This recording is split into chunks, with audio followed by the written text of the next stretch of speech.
ਗੁਰੂ ਰੂਪ ਸਾਧ ਸੰਗਤ ਜੀਓ, ਗੱਜ ਕੇ ਫਤਿਹ ਬੁਲਾਓ ਜੀ। ਵਾਹਿਗੁਰੂ ਜੀ ਕਾ ਖਾਲਸਾ, ਵਾਹਿਗੁਰੂ ਜੀ ਕੀ ਫਤਿਹ। ਤੇਗ ਬਹਾਦਰ ਸਿਮਰਿਐ ਕਰ, ਨੌ ਨਿਤ ਆਵੇ ਤਾਏ।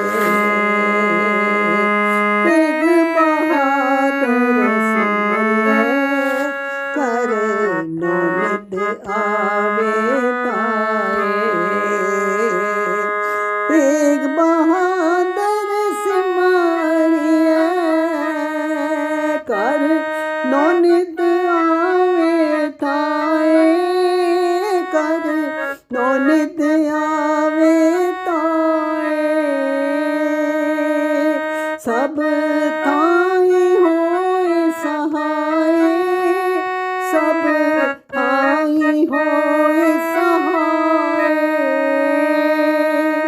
ਤੇਗ ਬਹਾਦਰ ਸਿਮਰਿਐ ਕਰ, ਨੌ ਨਿਤ ਆਵੇ ਤਾਏ।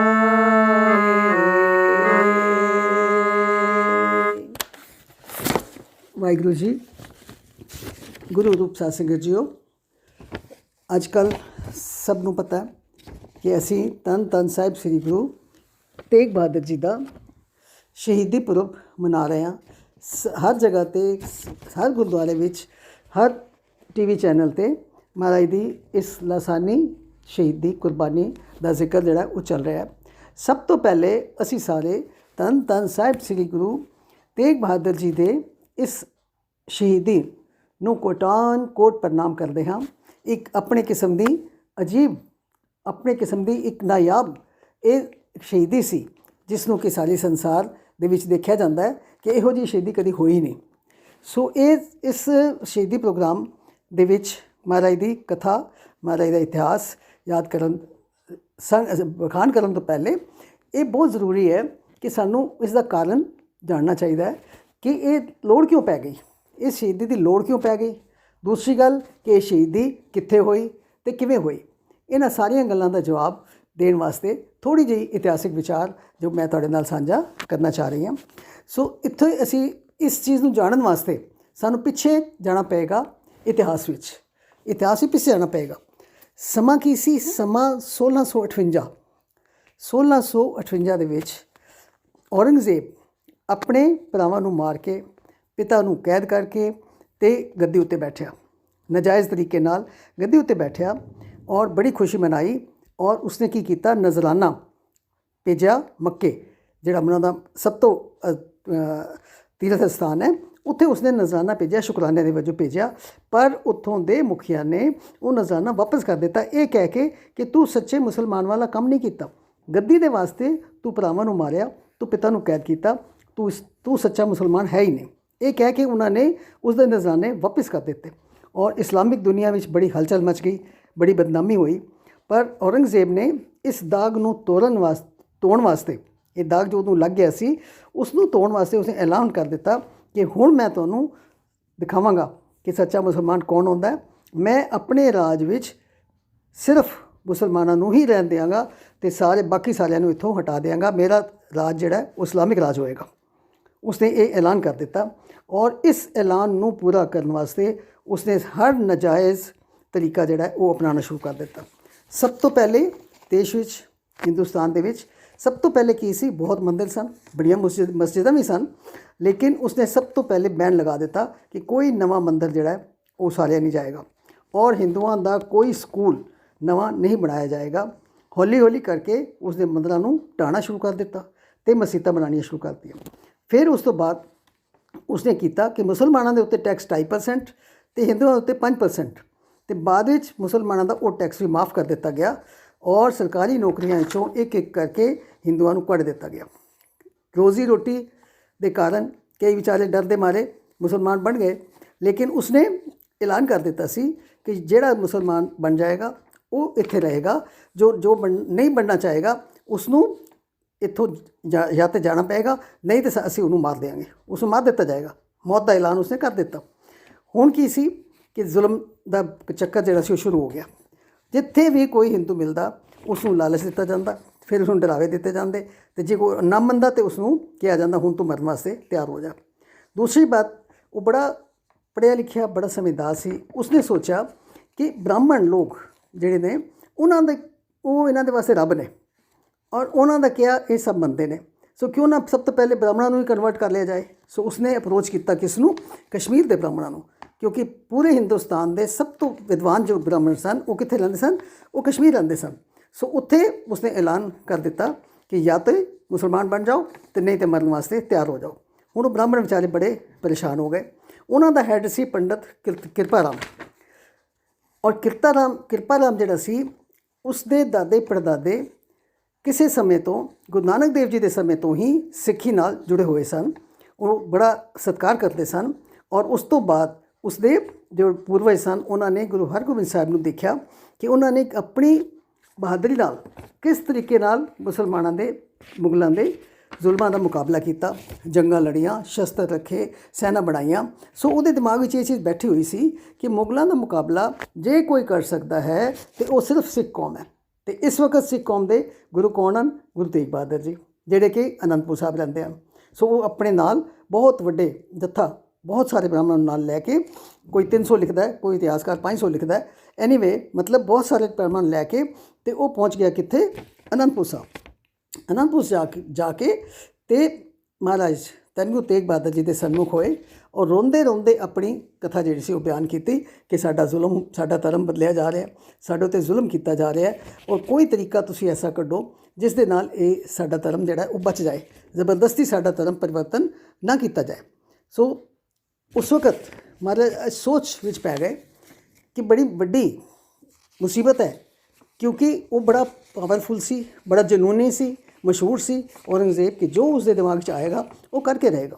ਸੋ ਮਹਾਰਾਜ ਸੋਚਣ ਲੱਗ ਪਏ ਕਿ ਇਤਨੀ ਸ਼ਾਹੀ ਜੋ ਤਾਕਤ ਹੈ ਉਸ ਦੇ ਨਾਲ ਟੱਕਰ ਲੈਣਾ ਇਹਨਾਂ ਬ੍ਰਾਹਮਣਾਂ ਦੇ ਵੱਸ ਦਾ ਤਾਂ ਹੈ ਹੀ ਨਹੀਂ ਹੈ। ਸੋ ਉਸਦੇ ਵਾਸਤੇ ਕੋਈ ਹੋਰ ਐਸਾ ਤਰੀਕਾ ਸੋਚਣਾ ਚਾਹੀਦਾ ਹੈ ਜਿਸ ਦੇ ਨਾਲ ਕਿ ਇਹ ਕੰਮ ਵੀ ਬਣ ਜਾਏ ਅਤੇ ਕੋਈ ਨੁਕਸਾਨ ਵੀ ਨਾ ਹੋਏ। ਸੋ ਅਜੇ ਸੋਚ ਹੀ ਰਹੇ ਸਨ ਅਤੇ ਇੰਨੀ ਦੇਰ ਵਿੱਚ ਗੋਬਿੰਦ ਰਾਏ ਜੀ ਜਿਹੜੀ ਉਮਰ 9 ਸਾਲ ਬਾਹਰੋਂ ਖੇਡਦੇ ਖੇਡਦੇ ਆ ਗਏ ਔਰ ਆ ਕੇ ਉਹਨਾਂ ਨੇ ਦੇਖਿਆ ਬ੍ਰਾਹਮਣ ਵਿਚਾਰੇ ਪਰੇਸ਼ਾਨ ਬੈਠੇ ਨੇ। ਗੱਲ ਪੁੱਛੀ ਅਤੇ ਮਹਾਰਾਜ ਨੇ ਕਿਹਾ ਤਦ ਤੱਕ ਗੁਰੂ ਤੇਗ ਬਹਾਦਰ ਜੀ ਇਸ ਦਾ ਹੱਲ ਸੋਚ ਚੁੱਕੇ ਸਨ। ਉਹਨਾਂ ਨੇ ਸਾਰੀ ਗੱਲ ਦੱਸੀ ਔਰ ਨਾਲ ਹੀ ਕਿਹਾ, ਗੋਬਿੰਦ ਰਾਏ ਜੀ ਨੇ ਪੁੱਛਿਆ ਕਿ ਫਿਰ ਇਸ ਦਾ ਹੱਲ ਕੀ ਹੋ ਸਕਦਾ ਹੈ? ਅਤੇ ਮਹਾਰਾਜ ਨੇ ਕਿਹਾ ਕਿ ਇੱਕ ਕਿਸੇ ਮਹਾਂਪੁਰਸ਼ ਨੂੰ ਆਪਣੀ ਕੁਰਬਾਨੀ ਦੇਣੀ ਪਏਗੀ ਤਾਂ ਇਹਨਾਂ ਦੀ ਪ੍ਰੋਬਲਮ ਜਿਹੜੀ ਹੈ ਉਹ ਸੋਲਵ ਹੋ ਸਕਦੀ ਹੈ। ਅਤੇ ਗੋਬਿੰਦ ਰਾਏ ਜੀ ਨੇ ਇੱਕਦਮ ਜਵਾਬ ਦਿੱਤਾ ਕਿ ਤੁਹਾਡੇ ਤੋਂ ਵੱਡਾ ਮਹਾਂਪੁਰਸ਼ ਕੌਣ ਹੋ ਸਕਦਾ ਹੈ? ਹੁਣ ਜੇ ਅਸੀਂ ਸੋਚੀਏ ਕਿਹੜਾ ਬੱਚਾ ਚਾਹੇਗਾ ਕਿ ਮੇਰਾ ਪਿਤਾ ਚਲਾ ਜਾਏ ਔਰ ਕੁਰਬਾਨ ਹੋ ਜਾਏ, ਕਿਉਂਕਿ ਮਹਾਰਾਜ ਨੇ ਪਹਿਲੇ ਹੀ ਕਿਹਾ ਸੀ ਕਿ ਕੁਰਬਾਨੀ ਦੇਣੀ ਪਏਗੀ। ਇਸ ਦਾ ਮਤਲਬ ਜਿਹੜਾ ਜਾਏਗਾ ਉਹ ਵਾਪਸ ਨਹੀਂ ਆਏਗਾ। ਲੇਕਿਨ ਗੋਬਿੰਦ ਰਾਏ ਜੀ ਨੇ ਕਿਹਾ ਕੋਈ ਗੱਲ ਨਹੀਂ, ਤੁਸੀਂ ਇਹਨਾਂ ਦੀ ਜਿਹੜੀ ਪ੍ਰੋਬਲਮ ਹੈ ਉਸ ਨੂੰ ਸੋਲਵ ਕਰੋ ਅਤੇ ਤੁਸੀਂ ਬਾਦਸ਼ਾਹ ਦੇ ਕੋਲ ਜਾਓ। ਸੋ ਗੁਰੂ ਤੇਗ ਬਹਾਦਰ ਜੀ ਦਾ ਵੀ ਹੌਸਲਾ ਵੱਧ ਗਿਆ। ਦੇਖਿਆ ਕਿ ਜਦ ਬੱਚੇ ਦੇ ਖਿਆਲ ਰੱਤ ਗਏ ਹੋਈ ਹੀ ਨੇ ਅਤੇ ਉਹਨਾਂ ਨੇ ਉਸੇ ਵਕਤ ਪੰਡਤਾਂ ਨੂੰ ਇਹ ਕਹਿ ਦਿੱਤਾ ਕਿ ਤੁਸੀਂ ਜਾ ਕੇ ਔਰੰਗਜ਼ੇਬ ਨੂੰ ਕਹਿ ਦਿਓ ਕਿ ਸਾਡੇ ਗੁਰੂ ਤੇਗ ਬਹਾਦਰ ਜੀ ਨੇ, ਜੇ ਤੂੰ ਉਹਨਾਂ ਨੂੰ ਮੁਸਲਮਾਨ ਬਣਾ ਲਏਗਾ ਅਸੀਂ ਸਾਰੇ ਬਿਨਾਂ ਸੋਚੇ ਸਮਝੇ, ਬਿਨਾਂ ਪੁੱਛੇ ਅਸੀਂ ਸਾਰੇ ਮੁਸਲਮਾਨ ਬਣ ਜਾਵਾਂਗੇ। ਜਦੋਂ ਔਰੰਗਜ਼ੇਬ ਨੂੰ ਇਹ ਮੈਸੇਜ ਪਹੁੰਚਿਆ ਬੜਾ ਹੀ ਖੁਸ਼ ਹੋਇਆ, ਇਤਨਾ ਖੁਸ਼ ਹੋਇਆ ਕਿ ਮੈਂ ਇੰਨੇ ਬੰਦੇ ਮਰਵਾ ਛੱਡੇ, ਮੈਂ ਇੰਨੇ ਜ਼ੁਲਮ ਕਰ ਛੱਡੇ। ਅਤੇ ਇਹ ਕਹਿੰਦੇ ਨੇ ਕਿ ਇੱਕ ਬੰਦੇ ਨੂੰ ਕਾਬੂ ਕਰਨਾ, ਇੱਕ ਬੰਦੇ ਨੂੰ ਕਨਵਿੰਸ ਕਰਨਾ ਮੇਰੇ ਵਾਸਤੇ ਕਿਹੜਾ ਮੁਸ਼ਕਿਲ ਹੈ। ਮੈਂ ਸਾਰੇ ਤਰੀਕੇ ਵਰਤਾਂਗਾ, ਸਾਰੇ ਹੱਥ ਕੰਡੇ ਵਰਤਾਂਗਾ, ਕਿਸੇ ਵੀ ਤਰੀਕੇ ਗੁਰੂ ਤੇਗ ਬਹਾਦਰ ਜੀ ਨੂੰ ਮੈਂ ਆਪਣੇ ਇਸਲਾਮ ਧਰਮ ਵਿੱਚ ਲੈ ਆਵਾਂਗਾ। ਅਤੇ ਫਿਰ ਮੇਰਾ ਸੁਪਨਾ, ਜਿਹੜਾ ਸੁਪਨਾ ਉਸਨੇ ਦੇਖਿਆ ਸੀ ਕਿ ਹਿੰਦੁਸਤਾਨ ਵਿੱਚ ਕੋਈ ਹਿੰਦੂ ਨਹੀਂ ਰਹੇਗਾ, ਸਿਰਫ ਮੁਸਲਮਾਨ ਰਹਿਣਗੇ, ਕਿ ਮੇਰਾ ਸੁਪਨਾ ਤਾਂ ਬੜੇ ਆਰਾਮ ਨਾਲ, ਬੜੀ ਆਸਾਨੀ ਨਾਲ ਪੂਰਾ ਹੋ ਜਾਏਗਾ। ਪਰ ਉਸਨੂੰ ਮੂਰਖ ਨੂੰ ਇਹ ਨਹੀਂ ਪਤਾ ਸੀ, ਉਸਨੂੰ ਇਹ ਪਤਾ ਨਹੀਂ ਸੀ ਕਿ ਮੇਰਾ ਟਕਰਾ ਜਿਹੜਾ ਮੇਰਾ ਕਿਸ ਦੇ ਨਾਲ ਹੋਣ ਲੱਗਾ। ਧੰਨ ਗੁਰੂ ਤੇਗ ਬਹਾਦਰ ਜੀ ਨਾਲ, ਜਿਨ੍ਹਾਂ ਨੇ ਉਸੇ ਵਕਤ ਕਹਿ ਦਿੱਤਾ ਸੀ ਬਾਂਹ ਜਿਨ੍ਹਾਂ ਦੀ ਪਕੜੀਏ ਸਿਰ ਦੀਜੇ ਬਾਂਹ ਨਾ ਛੋੜੀਏ, ਕਿ ਜੇ ਇੱਕ ਵਾਰੀ ਹੈਲਪ ਕਰਨ ਦਾ ਵਾਅਦਾ ਕਰ ਦਿੱਤਾ ਤਾਂ ਉਹ ਕਿਸੇ ਵੀ ਹਾਲਤ ਉਹ ਉਸ ਤੋਂ ਪਿੱਛੇ ਨਹੀਂ ਹਟਣਗੇ ਔਰ ਉਹ ਆਪਣੀ ਜਾਨ ਦੀ ਪਰਵਾਹ ਨਹੀਂ ਕਰਨਗੇ, ਲੇਕਿਨ ਜੋ ਵੀ ਵਾਅਦਾ ਕੀਤਾ ਉਸ ਦੇ ਉੱਤੇ ਉਹ ਪੂਰੇ ਉਤਰਨਗੇ। ਸੋ ਉਹ ਸੁਣ ਕੇ ਪੰਡਤ ਜਿਹੜੇ ਸਨ ਬ੍ਰਾਹਮਣ ਉਹ ਬੜੇ ਖੁਸ਼ ਹੋ ਗਏ ਅਤੇ ਮਹਾਰਾਜ ਨੇ ਤਿਆਰੀ ਕਰ ਲਈ ਦਿੱਲੀ ਜਾਣ ਦੀ ਔਰੰਗਜ਼ੇਬ ਦੇ ਕੋਲ। ਉੱਥੋਂ ਚੱਲੇ, ਔਰੰਗਜ਼ੇਬ ਦਾ ਮੈਸੇਜ ਆ ਗਿਆ ਕਿ ਗ੍ਰਿਫਤਾਰ ਕਰਕੇ ਲਿਆਓ। ਪਰ ਮਹਾਰਾਜ ਨੇ ਕਿਹਾ ਮੈਨੂੰ ਗ੍ਰਿਫਤਾਰ ਕਰਨ ਦੀ ਲੋੜ ਨਹੀਂ, ਮੈਂ ਆਪਣੀ ਮਰਜ਼ੀ ਨਾਲ ਆ ਰਿਹਾ ਔਰ ਮੈਂ ਆਪਣੇ ਆਪ ਤੁਹਾਡੇ ਕੋਲ ਪਹੁੰਚ ਜਾਵਾਂਗਾ। ਉੱਥੋਂ ਚੱਲੇ ਔਰ ਕੁਛ ਦਿਨ ਟਾਈਮ ਕਾਫੀ ਲਗਾ ਕੇ ਰਸਤੇ ਵਿੱਚ ਜਾਂਦੇ ਜਾਂਦੇ ਕਈਆਂ ਦਾ ਕਲਿਆਣ ਕਰਦੇ, ਕਈਆਂ ਦੇ ਸੁਧਾਰ ਕਰਦੇ, ਕਈਆਂ ਦੇ ਉੱਤੇ ਕਿਰਪਾ ਕਰਦੇ ਹੋਏ ਉਹ ਦਿੱਲੀ ਵੱਲ ਚੱਲ ਪਏ। ਔਰ ਅਸਲ ਵਿੱਚ ਕੀ ਸੀ ਕਿ ਕੁਰਬਾਨੀ ਵਾਲੇ ਪਾਸੇ ਉਹਨਾਂ ਨੇ ਆਪਣਾ ਕਦਮ ਜਿਹੜਾ ਸੀ ਉਹ ਰੱਖ ਲਿਆ।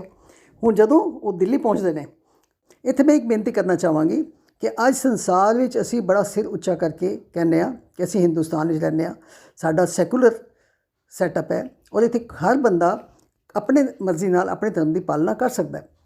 ਪਰ ਇਸ ਚੀਜ਼ ਨੂੰ ਲਿਆਉਣ ਵਾਸਤੇ, ਹਿਊਮਨ ਰਾਈਟਸ ਵਾਸਤੇ ਸਭ ਤੋਂ ਪਹਿਲੇ ਕੁਰਬਾਨੀ ਕਿਸ ਨੇ ਦਿੱਤੀ ਸੀ? ਗੁਰੂ ਤੇਗ ਬਹਾਦਰ ਜੀ ਨੇ। ਉਹਨਾਂ ਨੇ ਇਹ ਕਿਹਾ ਸੀ, ਉਹ ਆਪ ਤਿਲਕ ਨਹੀਂ ਲਗਾਉਂਦੇ ਸਨ, ਉਹ ਆਪ ਜੰਝੂ ਨਹੀਂ ਪਾਉਂਦੇ ਸਨ, ਲੇਕਿਨ ਉਹਨਾਂ ਨੇ ਵਿਰੋਧ ਪ੍ਰਗਟ ਕੀਤਾ ਕਿ ਤਿਲਕ ਲਗਾਉਣ ਵਾਲਿਆਂ ਨੂੰ, ਜੰਝੂ ਪਾਉਣ ਵਾਲਿਆਂ ਨੂੰ ਜ਼ਬਰਦਸਤੀ ਕਨਵਰਟ ਕਰਕੇ ਕਲਮਾ ਪੜ੍ਹਾਇਆ ਜਾਏ, ਇਹ ਮੈਨੂੰ ਬਰਦਾਸ਼ਤ ਨਹੀਂ। ਸੋ ਉਹ ਇਸ ਸੈਕੂਲਰ ਸਟੇਟ ਦੀ ਨੀਂਹ ਰੱਖਣ ਵਾਲੇ ਸਭ ਤੋਂ ਪਹਿਲੇ ਗੁਰੂ ਸਨ।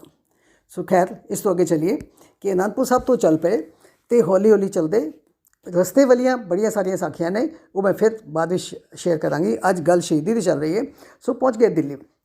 ਦਿੱਲੀ ਜਦੋਂ ਪਹੁੰਚੇ ਨੇ ਅਤੇ ਉਹਨਾਂ ਦੇ ਨਾਲ 5 ਸਿੱਖ ਸਨ। 5 ਸਿੱਖ ਉਹਨਾਂ ਦੇ ਨਾਲ ਸਨ। ਉਹਨਾਂ ਨੂੰ ਕੋਤਵਾਲੀ ਦੇ ਵਿੱਚ ਕੈਦ ਕਰ ਦਿੱਤਾ ਗਿਆ। ਮਹਾਰਾਜ ਨੂੰ ਵੀ ਕੈਦ ਕਰ ਦਿੱਤਾ ਗਿਆ। ਔਰ ਸਭ ਤੋਂ ਪਹਿਲੇ ਜਗੀਰਾਂ ਦੇ ਲਾਲਚ ਦਿੱਤੇ ਗਏ, ਤੁਹਾਨੂੰ ਸਰਕਾਰੀ ਨੌਕਰੀਆਂ ਮਿਲਣਗੀਆਂ, ਤੁਹਾਨੂੰ ਘਰ ਮਿਲਣਗੇ, ਤੁਹਾਨੂੰ ਮਹਿਲ ਮਿਲਣਗੇ, ਤੁਹਾਡੇ ਬਹੁਤ ਵੱਡੇ ਵੱਡੇ ਲਾਲਚ ਦਿੱਤੇ ਗਏ। ਲੇਕਿਨ ਗੁਰੂ ਮਹਾਰਾਜ ਅਤੇ ਗੁਰੂ ਦੇ ਧੰਨ ਗੁਰੂ ਦੇ ਸਿੱਖ ਉਹ ਕਿਹੜੇ ਲਾਲਚ ਵਿੱਚ ਆਉਣ ਵਾਲੇ ਸਨ। ਸਭ ਤੋਂ ਪਹਿਲਾ ਕੰਮ ਸੀ ਲਾਲਚ ਦੇਣਾ। ਉਸ ਤੋਂ ਬਾਅਦ ਜੇ ਨਹੀਂ ਮੰਨਦੇ ਤਾਂ ਫਿਰ ਧਮਕੀਆਂ ਦੇਣੀਆਂ, ਡਰਾਵਾ ਦੇਣਾ ਕਿ ਤੁਹਾਡੇ ਕੋਲ ਇਹ ਖੋਲ੍ਹਿਆ ਜਾਏਗਾ, ਤੁਹਾਡੇ ਪਰਿਵਾਰ ਨੂੰ ਅਸੀਂ ਮਰਵਾ ਦੇਵਾਂਗੇ, ਤੁਹਾਡੇ ਘਰਾਂ ਦੀਆਂ ਜਗੀਰਾਂ, ਤੁਹਾਡੇ ਮਕਾਨ ਖੋਲਾਂਗੇ, ਬੜਾ ਕੁਛ। ਔਰ ਇਹ ਵੀ ਚੀਜ਼ਾਂ ਜਦ ਕਾਰਗਰ ਨਾ ਹੋਈਆਂ ਤਾਂ ਫਿਰ ਉਸਨੇ ਕਿਹਾ ਕਿ ਕਰਾਮਾਤ ਦਿਖਾਓ, ਤੁਸੀਂ ਧਰਮੀ ਪੁਰਸ਼ ਹੋ, ਤੁਸੀਂ ਕੋਈ ਕਰਾਮਾਤ ਦਿਖਾਓ। ਤੇ ਮਹਾਰਾਜ ਨੇ ਉਹ ਵੀ ਮਨਾ ਕਰ ਦਿੱਤਾ ਕਿ ਮੇਰਾ ਕੰਮ ਕਰਾਮਾਤ ਦਿਖਾਉਣਾ ਨਹੀਂ ਹੈ, ਜੋ ਕੁਛ ਵੀ ਹੋ ਰਿਹਾ ਅਕਾਲ ਪੁਰਖ ਦੇ ਹੁਕਮ ਵਿੱਚ ਹੋ ਰਿਹਾ, ਉਸ ਦੇ ਵਿੱਚ ਮੈਂ ਦਖਲ ਨਹੀਂ ਦੇਣਾ। ਮਤਲਬ ਕਿਸੇ ਤਰੀਕੇ ਵੀ ਜਦੋਂ ਉਸ ਦੇ ਆਖੇ ਨਹੀਂ ਲੱਗੇ ਤਾਂ ਉਸਨੇ ਐਲਾਨ ਕਰ ਦਿੱਤਾ ਕਿ ਇਹਨਾਂ ਨੂੰ ਹੁਣ ਮੌਤ ਦੇ ਘਾਟ ਉਤਾਰ ਦਿੱਤਾ ਜਾਏ। ਸੋ ਇਹ ਐਲਾਨ ਹੋ ਗਿਆ ਸੀ। ਫਿਰ ਵਿੱਚੋਂ ਸਿਆਣੇ ਕਿਸੇ ਕਾਜ਼ੀਆਂ ਨੇ ਕਿਹਾ ਕਿ ਸਭ ਤੋਂ ਪਹਿਲੇ ਕੁਛ ਸਿੱਖਾਂ ਨੂੰ ਇਹਨਾਂ ਦੇ ਸਾਹਮਣੇ ਤਸੀਹੇ ਦਿੱਤੇ ਜਾਣ, ਹੋ ਸਕਦਾ ਹੈ ਕਿ ਇਹ ਡਰ ਜਾਣ, ਹੋ ਸਕਦਾ ਹੈ ਸਿੱਖ ਜਿਹੜੇ ਨੇ ਉਹ ਇਹ ਮੰਨ ਲੈਣ। ਜੇ ਉਹ ਨਹੀਂ ਮੰਨਣ ਤਾਂ ਇਹ ਦੇਖ ਕੇ ਡਰ ਜਾਣਗੇ ਕਿ ਅਸੀਂ ਕਿੰਨੇ ਕੁ ਜ਼ਿਆਦਾ ਜ਼ੁਲਮ ਅਸੀਂ ਕਰ ਸਕਦੇ ਹਾਂ। ਸੋ ਇੱਕ ਤਰ੍ਹਾਂ ਦੇ ਉਹ ਸੈਂਪਲ ਨਮੂਨਾ ਦਿਖਾਉਣ ਵਾਸਤੇ ਉਹਨਾਂ ਨੇ ਭਾਈ ਮਤੀ ਦਾਸ ਜੀ ਨੂੰ ਆਰੇ ਨਾਲ ਚੀਰ ਕੇ 2 ਟੁਕੜੇ ਕਰ ਦਿੱਤਾ। ਸਰੀਰ ਦੇ 2 ਟੁਕੜੇ ਕਰ ਦਿੱਤੇ, ਸਿਰ ਦੇ ਉੱਤੇ ਆਰਾ ਚਲਾਇਆ ਔਰ ਪੈਰਾਂ ਤੱਕ ਆਰਾ ਚਲਾ ਕੇ 2 ਟੁਕੜੇ ਕਰ ਦਿੱਤੇ। ਫਿਰ ਭਾਈ ਸਤੀ ਦਾਸ ਜੀ ਨੂੰ ਉਹਨਾਂ ਨੇ ਵਾਹਿਗੁਰੂ ਉਹਦੇ 'ਚ ਰੂਈ ਦੇ ਵਿੱਚ ਲਪੇਟ ਕੇ ਅੱਗ ਲਗਾ ਕੇ ਉਹਨਾਂ ਨੇ ਸ਼ਹੀਦ ਕਰ ਦਿੱਤਾ। ਭਾਈ ਦਿਆਲਾ ਜੀ ਨੂੰ ਉਬਲਦੀ ਦੇਗ ਵਿੱਚ ਬਿਠਾਇਆ ਔਰ ਇਸ ਤਰੀਕੇ ਨਾਲ ਉਸ ਤਸੀਹੇ ਦੇ ਕੇ ਉਹਨਾਂ ਸਿੱਖਾਂ ਨੂੰ ਸ਼ਹੀਦ ਕਰ ਦਿੱਤਾ। ਪਰ ਧੰਨ ਗੁਰੂ ਕੇ ਸਿੱਖ ਸਨ ਜਿਹੜੇ ਬਿਲਕੁਲ ਡੋਲੇ ਨਹੀਂ, ਗੁਰਬਾਣੀ ਪੜ੍ਹਦੇ ਜਪਜੀ ਸਾਹਿਬ ਪੜ੍ਹਦੇ ਉਹ ਸ਼ਹੀਦ ਹੋ ਗਏ। ਹੁਣ ਵਾਰੀ ਆਈ ਗੁਰੂ ਤੇਗ ਬਹਾਦਰ ਸਾਹਿਬ ਜੀ ਦੀ, ਅਤੇ ਉਹਨਾਂ ਨੂੰ ਇਹ ਕਿਹਾ ਗਿਆ ਕਿ ਬਸ ਹੁਣ ਕੱਲ੍ਹ ਤੁਸੀਂ ਸਵੇਰੇ ਤਿਆਰ ਹੋ ਜਾਓ ਕੁਰਬਾਨੀ ਦੇਣ ਵਾਸਤੇ, ਤੁਹਾਡਾ ਸਿਰ ਜਿਹੜਾ ਉਹ ਧੜ ਤੋਂ ਅਲੱਗ ਕਰ ਦਿੱਤਾ ਜਾਏਗਾ, ਕੋਈ ਇੱਛਾ ਹੈ ਤਾਂ ਦੱਸੋ। ਤਾਂ ਮਹਾਰਾਜ ਨੇ ਕਿਹਾ ਮੇਰੀ ਇੱਕੋ ਹੀ ਇੱਛਾ ਕਿ ਮੈਨੂੰ ਜਪਜੀ ਸਾਹਿਬ ਦਾ ਪਾਠ ਕਰਨ ਦਿੱਤਾ ਜਾਏ। ਸਵੇਰੇ ਮਹਾਰਾਜ ਨੇ ਇਸ਼ਨਾਨ ਕੀਤਾ ਉਸ ਖੂਹ 'ਤੇ, ਜਿਹੜਾ ਅੱਜ ਵੀ ਸੀਸਗੰਜ ਸਾਹਿਬ ਵਿੱਚ ਥੱਲੇ ਉਹ ਖੂਹ ਹੈਗਾ, ਉਸ ਖੂਹ ਦੇ ਪਾਣੀ ਨਾਲ ਇਸ਼ਨਾਨ ਕੀਤਾ।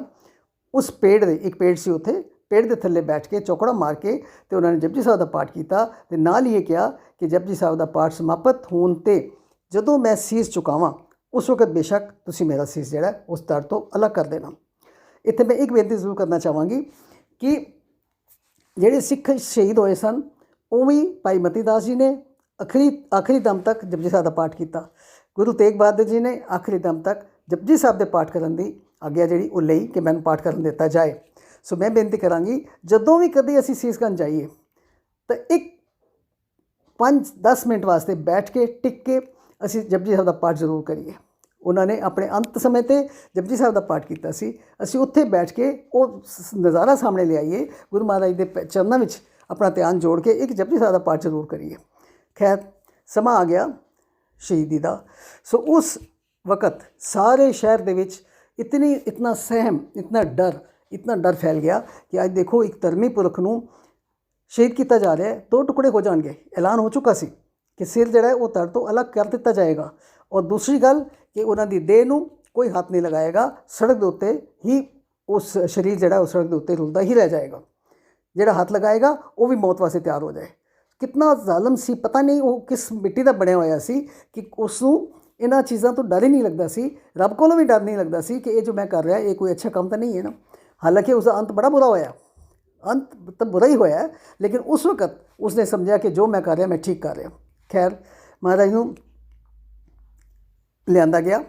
उत्थे पेड़ के थल्ले महाराज ने टिक के चौकड़ी मार के जपजी साहिब का पाठ किया। जिवें कहा गया सी कि जदों मैं अखीर के उत्ते मत्था टेकांगा, शुकराना करांगा, उस वक्त तुसीं मेरा सिर जिहड़ा वो अलग कर देना। सो जलाद आए, उन्होंने 2 टुकड़े कर दिते। सीस कित्थे गया तो तड़ कित्थे गया। असीं बड़ी वारी इतिहास पढ़ चुके हैं, बड़ी वारी सुन चुके हैं कि दुनिया ते कोई बंदा, कोई महापुरुष ऐसा नहीं मिलेगा जिस दे सीस का संस्कार कित्थे ते तड़ का संस्कार कित्थे, शरीर का की हाल किया गया। 2 टुकड़े करके संस्कार, सीस का संस्कार जिहड़ा है वो कित्थे होया, सीसगंज नाम का गुरुद्वारा आनंदपुर साहब उत्थे। और उत्थे पहुँचण वास्ते बहुत वड्डी एक लंबी कथा है, जिहदे विच कि 3 दिन वास्ते सिखां ने कितने मुश्किल नाल, किस तरीके नाल सरकार के विरोध नूं सहंदे होए मौत के डर नूं अपने तो हटा के, मौत का डर सी उन्होंने कि असीं ये काम करांगे तो सानूं मार दिता जाएगा, पर उन्होंने मौत नूं कुछ नहीं समझा।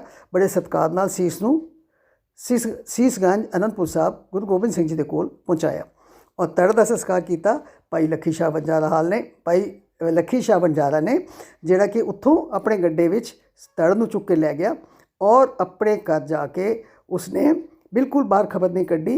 उसने जाके अपने घर नूं अग लगा के ते महाराज की देह का संस्कार कर दिता, जिथे अज भाई लखी शाह बंजारा हाल गुरुद्वारा रकाबगंज साहिब है। देखो उसने अपने घर की कुर्बानी की, लेकिन नाल ये सी कि अपनी जान की कुर्बानी की। पता सी कि मैंने सज़ा मिलेगी, मैंने मारिया जाएगा, लेकिन महाराज के पै विच, महाराज के अदब विच, महाराज के सत्कार विच उसने किसी गल की परवाह ना करते हुए अपने घर नूं अग लगा दी। और देखो वो हमेशा वास्ते अमर हो गया। हुण अज तुसीं देखो दुनिया के कितने सब तो वड्डे जिहड़े प्रोग्राम ने कित्थे होंदे ने, भाई लखी शाह बंजारा हाल रकाबगंज साहिब दे विच। सो इस तरीके दे नाल उन्हां दी शहीदी जिहड़ी सी, गुरु तेग बहादुर जी की शहीदी जिहड़ी वो चांदनी चौक दे विच जिथे गुरुद्वारा सीसगंज है, उत्थे उन्हां दी शहीदी कर दित्ती गई, 2 टुकड़े कर दिते गए। उत्थे ही पहले भाई मतीदास, भाई सतीदास ते भाई दयाला जी नूं ही शहीद किया गया सी। इत्थे मैं 1 मिनट वास्ते रुक के ते सवाल पूछना चाहांगी। अज दा सवाल, आनंदपुर साहब तो 5 सिख गुरु महाराज दे नाल चले सन, उन्हां विचों 3 भाई मतीदास, भाई सतीदास ते भाई दयाला जी जिन्हां नूं तसीहे दे के शहीद कर दिता गया। बाकी दे 2 सिख कौन सन? बाकी दे 2 सिख कौन सन, उन्हां दे नाम दसो। सो जेड़े भैणां या जेड़े बच्चे या जेड़े हमेशा कथा सुनते रहते हैं उन्हां नूं जरूर याद होणगे। सो इस प्रश्न का उत्तर तुसीं देना है कि 5 सिख जिहड़े आनंदपुर साहब तो महाराज दे नाल चले सन वो कौन सन? 3 तो असीं सब जानते हैं क्योंकि उन्होंने तसीहे दे के शहीद कर दिता गया सी। बाकी दे 2 जिहड़े सन वो कौन सन, उन्हां दे नाम दसो। खैर उस तो बाद की है कि सारे शहर दे विच इतना सहम फैल गया, हालांकि जिहड़े मुसलमान सन वो भी घबरा गए बड़े बहुत, क्योंकि बहुत सारे मुसलमान जिहड़े सन गुरु घर नूं मनण वाले सन। अज भी असीं सीसगंज जदों जाने तो सती सवेरे सब तो पहले जो प्रकाश होंदा है तो पुराने कई फैमिलियां ऐसियां ने जिहड़ियां सीसगंज की बैक ते पुरानी दिल्ली च रहिंदियां ने, वो अजे भी उत्थे सवेरे मत्था टेकण आउंदे ने, नतमस्तक होण आउंदे ने, जिन्हां दे दादियां परदादियां ने ये सारी शहीदी देखी है। लेकिन उन्हां दे घर विच सिੱਖੀ ਦਾ गुरु साहब का प्यार अजे भी है। वो अजे भी, क्योंकि वो रब तो डरन वाले सन ना, सारे मुसलमान थोड़ी खराब सन, वो तो रब को डरन वाले सन, पर डर दे मारे वो बैठे सन। उस वक्त सारे जुल्म जिहड़े सी वो सह गए, सारा कुछ देखते हुए भी बोल नहीं सके। लेकिन असल में की सी, असल ये सी कि ये जिहड़ी शहीदी सी ये बेकार नहीं गई। उस वक्त ठीक है वो बड़ा खुश होया होएगा कि मैं इन्हों शहीद कर दिता तो बस हुण सिख तो खत्म हो जाएंगे, पर क्या सिख खत्म हो गए? बल्कि होर वध चढ़ के होर चढ़दी कला विच उभरे ने। सो वो जिहड़ी शहीदी सी वो एक तरीके नाल गुरु तेग बहादुर जी की शहीदी खालसा पंथ की जड़ सी, खालसा पंथ की नींह सी। इत्थों ही खालसा पंथ का विचार जिहड़ा वो शुरू होया सी गुरु गोबिंद सिंह जी ने इसी देख के, इसकी नींह रख के, इस शहीदी के उपर ही उन्होंने खालसे का महल जिहड़ा वो खड़ा किया सी। सो ये जदों समा आएगा विसाखी का तो फिर ये सारी कथा फिर मैं तुहाडे नाल शेयर करांगी कि इस शहीदी का आफ्टर इफैक्ट क्यों होया, कारण असीं देख ले कि क्यों हुई शहीदी, फिर उस बाद तरीका की सी, किस तरीके नाल शहीदी हुई। तीसरी गल कि इस शहीदी के आफ्टर इफैक्ट क्यों होया।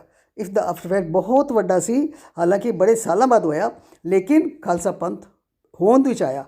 ਕਿ ਦੁਨੀਆ ਦੇ ਵਿੱਚ ਖਾਲਸਾ ਪੰਥ ਇੱਕ ਮਾਰਸ਼ਲ ਕੌਮ ਬਣ ਕੇ ਉਭਰੀ ਔਰ ਅੱਜ ਵੀ ਖਾਲਸਾ ਪੰਥ ਜਿਹੜੀ ਹੈ ਉਸਦੀ ਜੈ ਜੈਕਾਰ ਸਭ ਜਗ੍ਹਾ 'ਤੇ ਹੈ। ਸੋ ਇਹ ਸ਼ਹੀਦੀ ਜਿਹੜੀ ਸੀ ਇੱਕ ਬਿਲਕੁਲ ਬੇਕਾਰ ਵੇਸਟ ਨਹੀਂ ਗਈ, ਬਲਕਿ ਇੱਕ ਤਰੀਕੇ ਨਾਲ ਖਾਲਸਾ ਪੰਥ ਦੇ ਮਹਿਲ ਦੀ ਨੀਂਹ ਬਣ ਕੇ ਇਹ ਹਮੇਸ਼ਾ ਵਾਸਤੇ ਅਮਰ ਹੋ ਗਈ। ਸੋ ਸਮਾਂ ਇਜਾਜ਼ਤ ਨਹੀਂ ਦੇ ਰਿਹਾ, ਅੱਜ ਦਾ ਪ੍ਰੋਗਰਾਮ ਇੱਥੇ ਹੀ ਸਮਾਪਤ ਕਰਦੇ ਹਾਂ। ਅਗਲੇ ਹਫਤੇ ਜਿਸ ਤਰ੍ਹਾਂ ਮਹਾਰਾਜ ਹੁਕਮ ਕਰਨਗੇ ਫਿਰ ਅਗਲੇ ਗੁਰੂ ਇਤਿਹਾਸ ਵਿੱਚੋਂ ਕੋਈ ਹੋਰ ਘਟਨਾ ਦੇ ਬਾਰੇ ਤੁਹਾਡੇ ਨਾਲ ਵਿਚਾਰ ਜਿਹੜੇ ਉਹ ਸ਼ੇਅਰ ਕੀਤੇ ਜਾਣਗੇ। ਸੋ ਭੁੱਲਾਂ ਚੁੱਕਾਂ ਦੀ ਖਿਮਾ ਜੀ। ਵਾਹਿਗੁਰੂ ਜੀ ਕਾ ਖਾਲਸਾ, ਵਾਹਿਗੁਰੂ ਜੀ ਕੀ ਫਤਿਹ।